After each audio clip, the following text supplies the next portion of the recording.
ჰამასი არის ერთ-ერთი ყველაზე რთული ორგანიზაცია, რასაც ჩვენ ხვდებით ახლო აღმოსავლეთში და ამ პროცესში ჩართული ერთ-ერთი მნიშვნელოვანი აქტორია. ხშირად ამბობენ, რომ რა არის ის ხელისშემშლელი ფაქტორი, ერთ-ერთი, რომელიც აფერხებს პირობითად პალესტინა-ისრაელის კონფლიქტის მოგვარებას. ერთ-ერთი ასეთი აქტორი არის სწორედ ჰამასი. ჩვენ როცა შევხედავთ ისტორიას, ნახავთ არაერთ ფაქტს, როდესაც თითქოს ყინული დაიძრა, თითქოს პროცესი, მოლაპარაკების პროცესში არ გადასული და არის შანსი იმისა, რომ კონფლიქტი გადაიზარდოს, ტრანსფორმაცია მოხდეს მისი მოლაპარაკების მაგიდასთან, მაგრამ ჰამასი ყოველთვის ახერხებს საკუთარი ძალისმიერი მეთოდებით და ტერაქტით და ტერორისტული აქტებით დააბრუნოს კვლავ, ასე ვთქვათ, ძალადობრივ კონტექსტში, ძალადობრივ პრიზმაში ეს ყველაფერი ეს იყო როგორც 90-იანებში და 80-იანი წლებიდანაც რეალურად ჰამას სურს ერთადერთი რამ, რომ ჰამასისთვის მიუღებელია სახელმწიფო ისრაელი, მისთვის მიუღებელია ის როგორც მას ხედავს წმინდა მიწას, იქ იყოს სხვა სახელმწიფო და სხვას ჰქონდეს ასევე კონტროლი. ჩვენ მნიშვნელოვანი პროცესი, რაც ასევე უნდა დავინახოთ, აქ არის ის, რომ პალესტინელი ხალხის სახელით ჰამასი არ საუბრობს და ჩვენ როდესაც ჰამასს საუბრობთ, აქ უნდა ვნახოთ, რომ გვაქვს მხოლოდ აქცენტი დღეისათვის ღაზას სექტორზე, სადაც ან 2006 წლის მერე რაღაც ერთპიროვნული მართლობა დაამყარა, თუმცა დასავლეთ სანაპიროს პალესტინური მხარე, სხვა პალესტინის განმათავისუფლებელი ორგანიზაცია, პალესტინის ესე ვთქვათ ავტორიტეტი, რაც არის ერთმანეთთან კონკურენციაშიც არიან. ჰამასი დარჩა. ეს გავლენებისთვის ბრძოლაც გრძელდება. ჰამასისთვის მიუღებელია ამ პროცესის პოლიტიკური განზომილება, რასაც გულისხმობ მოლაპარაკებებს, მისთვის ეს სამხედრო დაპირისპირება არის კრიტიკულად მნიშვნელოვანი.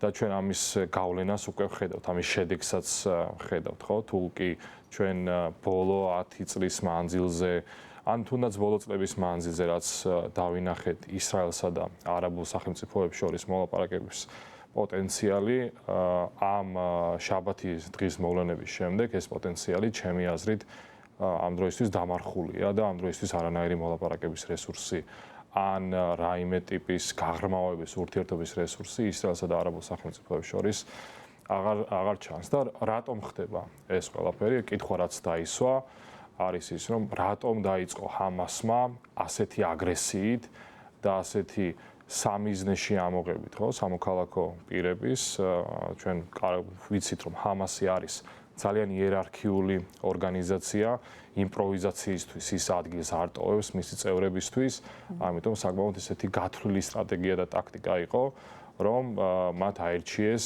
განზრახ სამოქალაქო პირებზე ყოველგვარი დისკრიმინაციის გარეშე, ვისაც კი დაინახავდნენ საცეცხლე მანძილზე, მას ანადგურებდნენ, ეს იყო მუსიკალური ფესტივალი, ჩვეულებრივი გამონელი ადამიანი, რომელიც ავტობუსს ელის სახლში ადამიანი მაცხოვრები, ნებისმიერი, რატომ კითხვა მთავარი აქ გაჩნდა, რომ რატომ აკეთებს ეს მას, თუ მას უნდა რომ კონდეს ერთგვარი თავისუფლებისთვის მებრძოლის მანტია, ხო, რომელიც არ კლავს სამოქალაქო პირებს და ბავშვებით სავსე ავტობუსს თავს არ ესხვის. ამას აკეთებს იმიტომ, რომ მას სურდა და სურს გამოიწვიოს მაქსიმალური რეზონანსი, მაქსიმალური არაპროპორციული ძალა ისრაელის მხრიდან, რომ ისრაელი ჩაერთოს იგივე ღაზას სექტორში უკვე არა მხოლოდ საჰაერო იერიშებით, არამედ სახმელეთო მასშტაბური ოპერაცია. ერთგვარი ღურიე წყალი შექმნას. აი ძალიან მძიმე კადრები ვრცელდება ღაზის სექტორიდანაც და იქ ძალიან ბევრი მოსახლეობა ცხოვრობს ძალიან პატარა ტერიტორიაზე, 2,5 მილიონი ადამიანი ცხოვრობს დაახლოებით თბილისის ხოლო ტერიტორიაზე. ნახევარი თბილისის. და ეს საჰაერო იერიშებს მოსდევს ძალიან დიდი მსხვერპლი. რამდენად პროპორციულია თქვენი აზრით ამ შემთხვევაში ისრაელის პასუხი, ვინაიდან ამასთან დაკავშირებით გარკვეული აზრთა სხვადასხვაობაა და რა ვუთხრათ? აი, სწორედ თქვენ კითხვაში ჩანს რეალურად რა გათვლა შეიძლებოდა ჰამას ჰქონოდა. ღაზას სექტორი არის დედამიწაზე მესამე ადგილას ყველაზე, ესე ვთქვათ, დიდი სიმჭიდრო, ყველაზე მჭიდრო დასახლებული, ესე ვთქვათ, რეგიონია. რაღაც 6400 ადამიანის ხოროს კვადრატულ კილომეტრზე ძალიან ბევრია, ხო? თბილისზე ნახევარ ტერიტორიაზე გვაქვს ჩვენ საუბარი. და ასევე ის არის ძალიან ურბანული. ანუ ისე გაშლა მისი არის სრულად კორპუსები, სრულად ურბანული, მჭიდრო ქუჩებით. ამიტომ კითხვა ისმის, რომ გამოწვეული ძალა, რომელსაც აუცილებლად მიიღებდა, ხო, ამ თავდასხმას, ბუნებრივია ისრაელი არ დატოვებდა უპასუხოდ. ჰამას ქონდა თუ არა გათვლილი, რომ იქნებოდა სამოქალაქო მსხვერპლი, რა თქმა უნდა, მას ეს ქონდა და წარმოუდგენელია ასეთი ტიპის ურბანულ განსახლებაში შენაწარმოო საჰაერო ოპერაცია და არ ქონდეს მსხვერპლი სამოქალაქო პირებში. სწორედ ეს არის ჰამასის გათვლა, რომ მან გამოიწვიოს მაქსიმალური დესტრუქცია, მან გამოიწვიოს მაქსიმალური ძალადობა და ერთგვარ ჩიხში შეიყვანოს პროცესი. ახლა რასაც ჩვენ უყურებთ, არის კითხვა, გადაწყვეტს თუ არა ისრაელი სახმელეთო ოპერაციის დაწყებას, შევა თუ არა მისი ჯარი სრული მასშტაბით, რაც ჩემი აზრით არის ის, რაც ჰამას ახლა ყველაზე მეტად სურს, რომ კიდევ უფრო მღვრიე წყალი გაჩნდეს ამ კონფლიქტში და ამით ისარგებლოს. ისარგებლოს როგორ? ჩართოს სხვა აქტორები, მოკლას მოლაპარაკების პროცესი და გაახანგრძლიოს. ჩვენ გვაქვს საუბარი ძალიან რთულ ორგანიზაციაზე, რომელიც 1984 წლიდან მეთოდურად მუშაობს იმისთვის, რისთვისაც არსებობს და რისიც ჯერა. ამიტომ ეს არ არის, ეს ვთქვათ, დღევანდელი შაბათის მოვლენები, რაღაც ცალკე განდგომილად ჩვენ არ შეიძლება დავინახოთ და უნდა შევხედოთ ამას, რომ როგორ დიდ სურათში და ისტორიაში იყო თუ არა მსგავსი მოვლენები, როცა ჰამასი ისე მოიქცა, როგორც დღეს იქცეოდ. თქვენ კითხვას რომ დაუბრუნდეთ, არიან თუ არა სხვები და ჰეზბოლა არის თუ არა დღეს საფრთხის შემცველი, რა თქმა უნდა, ეს ორი დიდი ორგანიზაცია, რომელსაც იგივე ტიპის ისტორია აქვს, ისრაელთან არაერთი დაპირისპირების და არაერთი ომი და ომის გამოწვევა ისრაელ-ლიბანს შორის, ყველას აქვს მოლოდინი, რომ ის დაიწყებს, ასე ვთქვათ, უფრო მეტად აქტიურობას. მაგრამ ახლა რასაც მე ვფიქრობ და ვუყურებ, არის ის, რომ კონვენციურად, აი ფრონტის ხაზი რომ წარმოვიდგინოთ, ისრაელმა აღადგინა ეს კონტროლი და ჩვენ უყურებთ კიდეც ბოლოს სიახლეებს, რომ ნაკლებია საფრთხე უკვე ინფილტრაციის. ახლა მთავარი, ესე ვთქვათ, ფაზა, მთავარი კითხვა არის, რომ გაგრძელდება თუ არა ეს სახმელეთო ოპერაციაში. არსებობს თუმცა ნეთანიაჰუმ თქვა, რომ ეს მხოლოდ დასაწყისია პასუხის. დიახ, ეს პოლიტიკაა, რომელიც გზავნილებით და გადაწყვეტილებებით შეიძლება არაერთხელ შეიცვალოს გზად.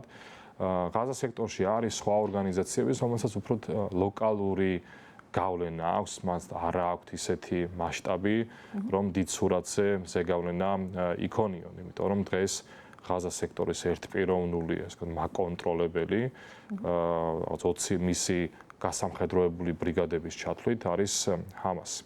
თქვენ სიუჟეტში კარგი აქცენტი იყო დასმული და დღეს საზოგადოებაში რა კითხვაც არის, რომ როგორ ვუყურებთ ჩვენ ჰამას, ვუყურებთ მას როგორც ტერორისტულ ორგანიზაციას, თუ ვუყურებთ როგორც თავისუფლებისთვის მებრძოლ მეამბოხე ჯგუფებს და მან ძალიან ცალსახა ხაზია, რომ თავისუფლებისთვის მებრძოლები კიდევ ერთხელ ბავშვებით სავსე ავტობუსს გამიზნულად, სამოქალაქო პირებს გამიზნულად არიღებენ საკუთარ იარაღის სამიზნეში. და ის ქვეყნები, ვისაც ევროპულ სახელმწიფოებზე არის ხოლმე, ხო, საუბარი, რომ ეს კონკრეტული ქვეყანა თუნდაც სკანდინავიის მხრიდან არ აღიარებს ჰამას როგორც ტერორისტულ ორგანიზაციას, ჩვენ უნდა განვასხვაოთ ასევე ჰამასის პოლიტიკური ფრთა და ჰამასის გასამხედროებული ფრთა. გასამხედროებულ ფრთას არც ერთი ევროპული სახელმწიფო არ უჭერს მხარს და არც ერთი ევროპული სახელმწიფო არ არის მისი მოკავშირე. ირანი არის ამ პროცესში ძალიან დიდი აქტორი. ირანი უდიდეს რესურსს ხარჯავს იმისთვის, რომ სხვისი ხელებით იომოს როგორც ისრაელის წინააღმდეგ, ასევე სხვა კონფლიქტების პროცესში რეგიონში. და მიუხედავად იმისა, რომ მათ შორის რელიგიურ საწყისებზე საერთოდ არ არის თანხwebdriver. ისრაელი არის ის გამაერთიანებელი ბჭყალებში, რომლისთვისაც ირანი მხარს უჭერს ჰამას და მხარს უჭერს როგორც სამხედრო კუთხით, ასევე ფინანსური კუთხითაც. ასევე მინდა გკითხოთ, აი მოლაპარაკებების სიფრთხილე აღარ დატოვესო და უფრო მეტად გამორიცხესო აი ამ ნაბიჯით, რაც იყო შაბათს, რომ რაღაც მოლაპარაკება შეიძლება შედგესო მხარეებს შორისო. გუშინ ლავროვმაც გააკეთა განცხადება ამაზე და მოსკოვიდან მისცა მათ რჩევები, რომ მოლაპარაკებების მაგიდასთან უნდა დასხდნენ და თქვა, რომ პალესტინური სახელმწიფოს შექმნის აუცილებლობაზე ილაპარაკა და გარდა ამისა მრავალი წერია უკვე საუბარია ამ კონფლიქტის ეგრეთ წოდებული ორი სახელმწიფოს პრინციპით გადაწყვეტაზე. ეს რომ ავუხსნათ მაყურებელს რას ნიშნავს და არის თუ არა ამის პერსპექტივა იმ მოვლენების შემდეგ, რომლებსაც ჰქონდა ადგილი ამ შაბათს. ლავროვი და რუსეთი ალბათ ბოლო არის, ვინც საერთოდ ანუ ვინმე უნდა დაეკითხოს ამ პროცესში. მე ვიტყოდი, რომ რუსეთი არის ის მხარე, ვინც განცხადება გააკეთა არაბთა ლიგის წარმომადგენელთა შეხვედრის შემდეგ. დიახ, იმიტომ რომ ეს რუსეთის საგარეო პოლიტიკისთვის მის წისქვილს წყალს ასხამს ეს პროცესი, იმიტომ რომ ყურადღების კონცენტრირება ხდება სხვაგან და ბევრი ნიუანსია ისეთი, რომელიც აი ამ რუსეთი-ირანის ღერწს საკმაოდ აძლიერებს. და რუსეთი არ უყურებს ისრაელს როგორც მოკავშირე სახელმწიფოს და მისთვის კიდევ ერთხელ უკრაინასთან ომის პროცესში ძალიან დიდი ინტერესია რომ მან დაინახოს ეს კონცენტრაციის ნაკლებობა და ჩვენ ამას ვხედავთ ხო ხა პრესასაც რომ გადაავლოთ თვალი უცხოურ თქვენ კოლეგებსაც ყველა მოიცვა ამ ომმა ხო რომელიც ისრაელმა გამოაცხადა რომ ის არის ომის მდგომარეობაში ორი სახელმწიფოს ეს არის ფუნდამენტური საკითხი, რომელიც გაერომ თავიდანვე განსაზღვრა, რომ ამ როდესაც დიდმა ბრიტანეთმა მისი სამანდატო ტერიტორია დაათმო, იქ უნდა არსებულიყო ორი სახელმწიფო, ისრაელი და პალესტინა. მე ვიტყოდი, რომ ორივე ამას ძალიან დიდი ისტორიული წიაღსვლა აქვს, ბევრი სკოლა უყურებს ამას განსხვავებულად. მე ვერ ვიტყვი რომ აქ რაღაც ერთი ჭეშმარიტება არის და ალბათ კარგი იქნება რომ იყოს ის ადამიანიც ამ განხილვაში ვინცაც განსხვავებული პერსპექტივა აქვს საკითხის მიმართ, მაგრამ მთავარი ფუნდამენტური არსი არის რა ღაზას სექტორი, დასავლეთ სანაპირო, იერუსალიმის ნეიტრალური ქალაქის სტატუსით, დანარჩენი ტერიტორია ისრაელი, ეს პალესტინა და ამაზე ესე ვთქვათ ვთანხმდებთ. ჩვენ ამ შეთანხმებამდე